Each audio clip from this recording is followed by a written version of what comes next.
James Cameron. Un réalisateur adoré. Un homme réputé dans le monde du cinéma et aux multiples talents.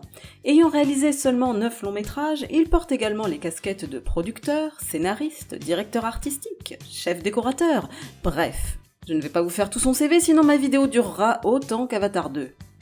James Cameron, c'est aussi quelqu'un dont le caractère arrogant a pu le rendre assez détestable aux yeux du grand public. I'm the king of the world!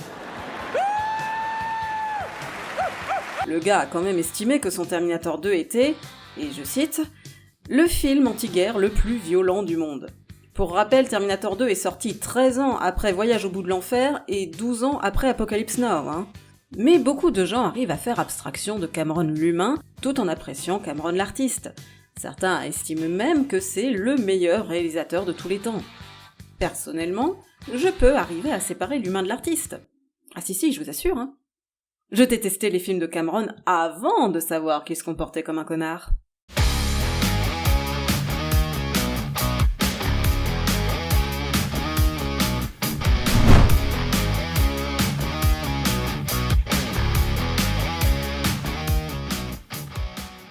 Bon, par pure provocation, j'exagère quand je dis que je déteste les films de Cameron. Voici ma classification personnelle de ces longs métrages. Je n'ai pas pris en compte Piranha 2, le tout premier long métrage de James Cameron, parce qu'il n'a vraiment pas pu faire ce qu'il voulait à cause des producteurs, au point de renier son film. Ce serait malhonnête de ma part de tirer sur l'ambulance. Par contre, je ne vais vraiment pas épargner le reste. Je vais tâcher de vous expliquer pourquoi, personnellement, je n'aime globalement pas les films de Cameron en tant que réalisateur. Attendez avant de lever les boucliers. Je reconnais un certain talent de James Cameron concernant les effets spéciaux. Les effets spéciaux de James Cameron sont souvent impressionnants, à quelques exceptions près bien sûr. Ceux qu'il a réalisés pour ses plus vieux films ont vraiment bien vieilli. Et il a révolutionné la technique cinématographique, notamment avec la saga Avatar. Venant ainsi confirmer ce que j'ai cherché à démontrer avec le film Baise-moi de Virginie Despentes. Ce n'est pas parce qu'un film est mauvais qu'il n'a absolument aucun intérêt. Cela étant dit, la réalisation de Cameron est classique.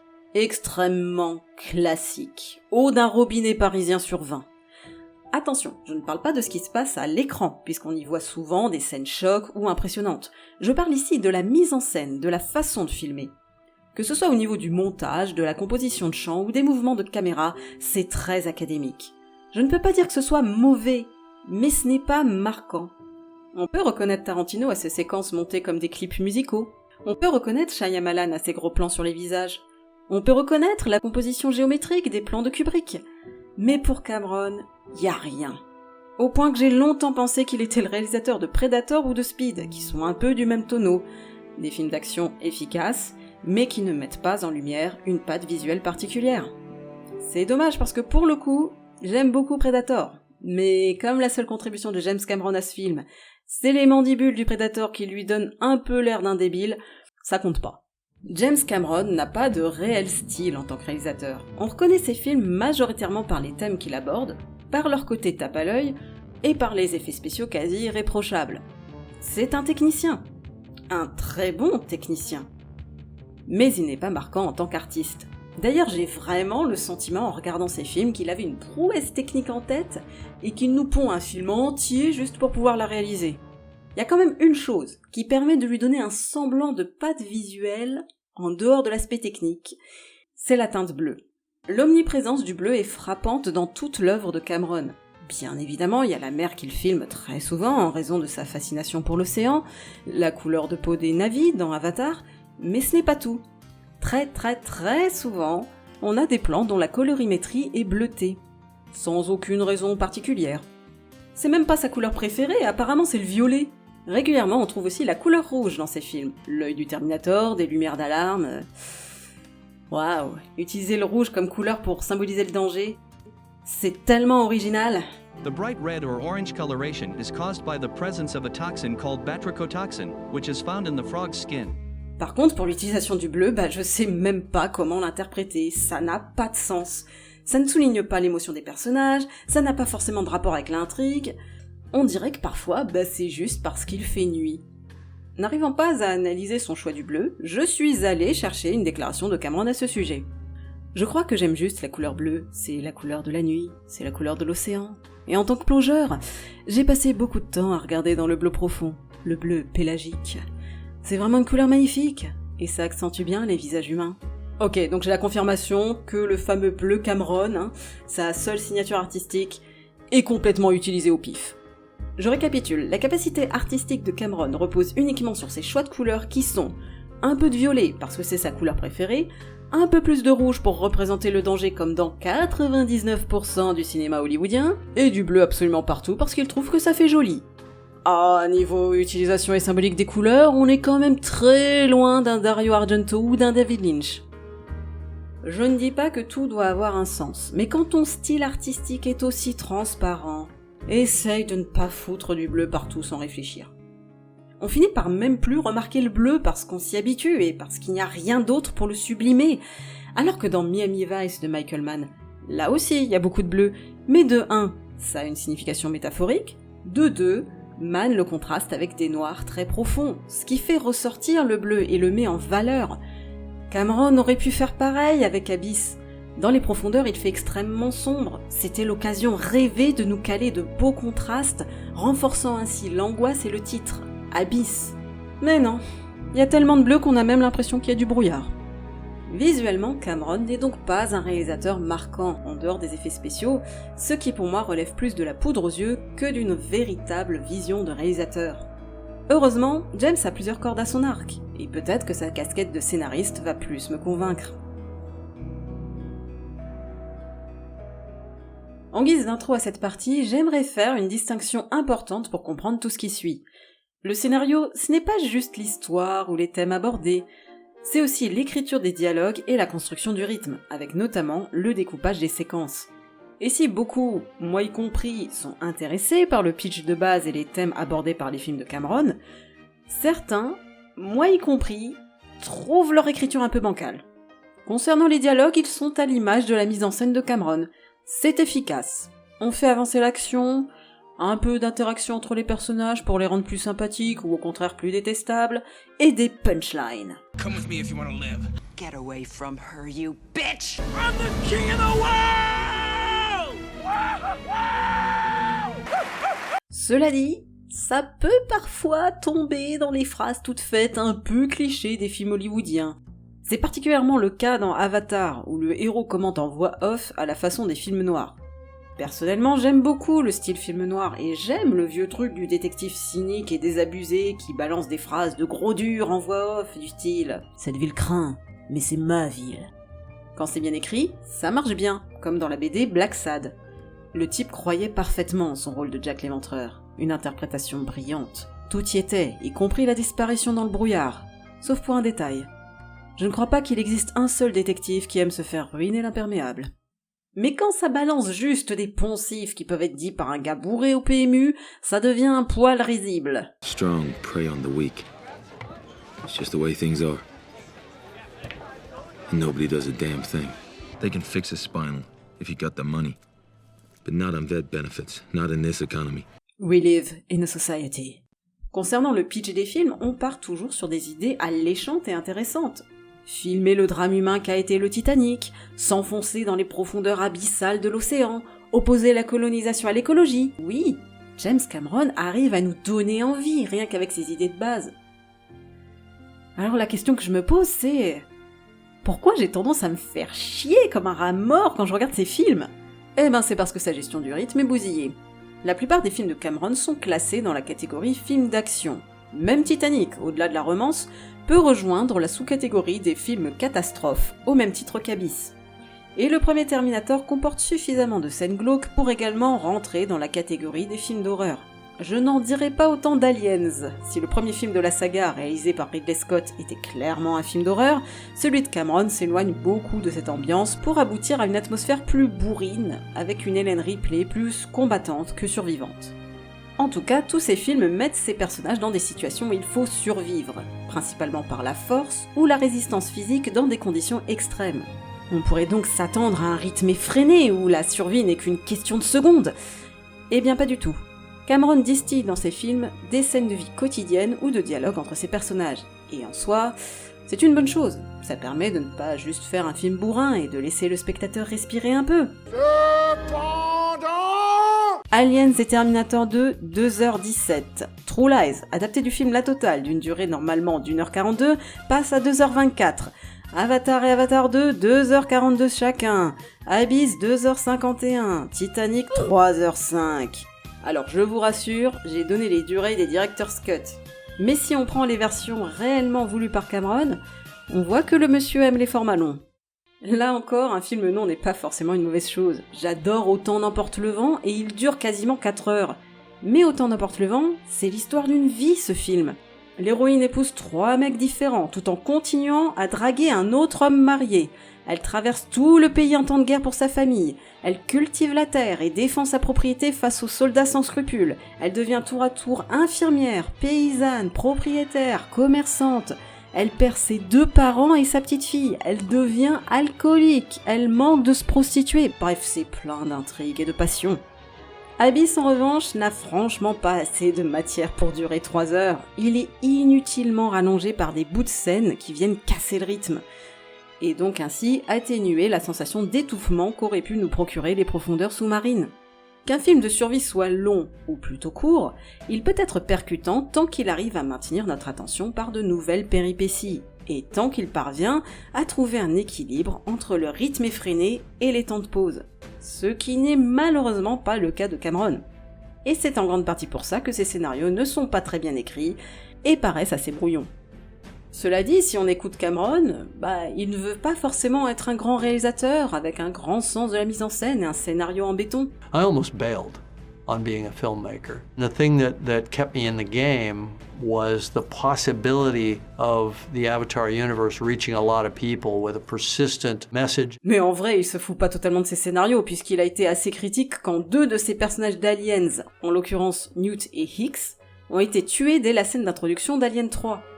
Alors, au-delà du fait que tu as collaboré au script de Terminator Dark Fate, qui est censé être la suite directe de ton Terminator 2 et qui bute ton personnage principal dès l'intro, j'aimerais dire ceci.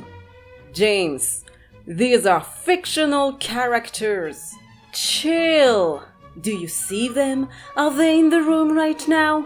They are not real, James. Scenarists can actually kill them if they want to. Et puisqu'on est sur ces personnages, allons-y. Parlons-en de ces personnages. Souvent, quand on parle des défauts des films de Cameron, ses fans le défendent avec « Oui, mais il fait passer de bons messages pour l'humanité » et « Oui, mais il a su créer des personnages de femmes fortes ». En bref, on le défend pour son rapport à l'humain. Si on écoute Cameron, en effet, l'humain l'intéresse beaucoup, et c'est aussi pour ça qu'il y a toujours des rapports amoureux dans ses films.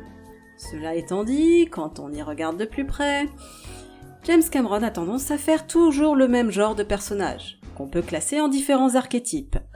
Les gentils et les méchants. Au sein des méchants, vous avez majoritairement les monstres, tels que la reine alien et le Terminator, et les dirigeants tyranniques. Les décideurs! Et au sein de ces dirigeants tyranniques, on a majoritairement les officiers de l'armée et les chefs d'entreprise. Chez Cameron, les forces de l'ordre sont arrogantes mais impuissantes, et ce alors même qu'on a confiance en elles pour nous protéger. Les films sont particulièrement antimilitaristes, puisqu'on a des officiers très méchants, et des soldats qui ne sont pas réellement méchants, mais qui se comportent comme des cons tant qu'ils restent soumis à l'armée. C'est lorsqu'ils s'émancipent de l'armée qu'ils deviennent plus humains et sympathiques, voire des héros. Quant aux officiers, ils sont irrécupérables car déterminés à écraser les autres. En fait, ce n'est même pas le fait que ce soit une vision très manichéenne des militaires qui m'agace. C'est plutôt le fait que ça vienne de films d'action où la violence est souvent LA solution.